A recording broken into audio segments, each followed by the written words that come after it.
Assalamualaikum warahmatullahi wabarakatuh. Di sini saya akan sedikit menjelaskan materi tentang menganalisis dan mengevaluasi makna iman kepada qada dan qadar. 1. Pengertian qada dan qadar. Para ulama berbeda pandangan dalam memberikan arti kata qada dan qadar. Sebagian ulama mengartikan sama, namun sebagian ulama yang lain memberikan arti yang berbeda. Pandangan yang membedakan antara qada dan qadar mendefinisikan qadar dengan ilmu Allah Subhanahu wa taala tentang apa yang akan terjadi pada makhluk di masa mendatang. Sedangkan qada adalah segala sesuatu yang Allah Subhanahu wa taala wujudkan atau diadakan dan atau berlakukan sesuai dengan ilmu dan kehendaknya. Sebagian ulama yang lain justru menerapkan definisi tadi secara terbalik, yakni definisi qada dan qadar ditukar. Pengertian itu diilhami oleh beberapa ayat Al-Quran seperti firman Allah Subhanahu wa taala yang berbunyi, A'udzu billahi minasyaitonir rajim. Bismillahirrahmanirrahim. Allahu ya'lamu ma tahmilu kullu untha wa ma taghidul arham wa ma tazdad wa kullu syai'in indahu bimiqdar. Artinya, Allah Subhanahu wa taala mengetahui apa yang dikandung oleh setiap perempuan dan kandungan rahim yang kurang sempurna dan yang bertambah, dan segala sesuatu pada sisinya ada ukurannya. Quran Surat A'raf ayat 8. Iman kepada qada dan qadar artinya percaya dan yakin dengan sepenuh hati bahwa Allah Subhanahu wa taala telah menentukan segala sesuatu bagi makhluknya. Iman kepada qada dan qadar meliputi 4 prinsip sebagai berikut. Yang pertama, iman kepada ilmu Allah Subhanahu wa taala yang qadim atau tidak berpermulaan, dan Dia mengetahui perbuatan manusia sebelum mereka melakukannya.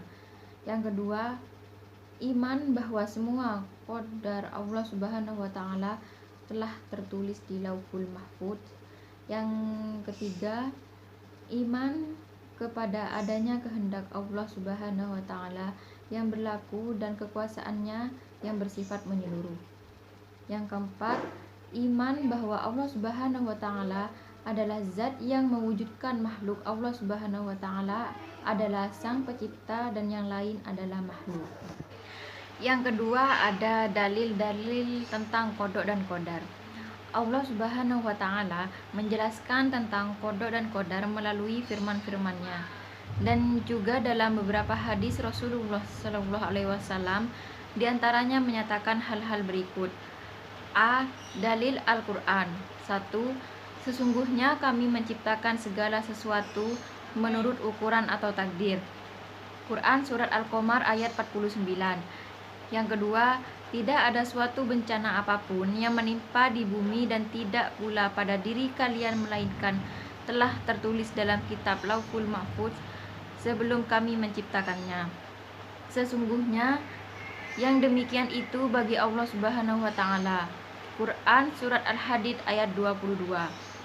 Yang ketiga, dan tiap-tiap manusia telah kami tetapkan amal perbuatannya sebagaimana tetapnya kalung pada lehernya.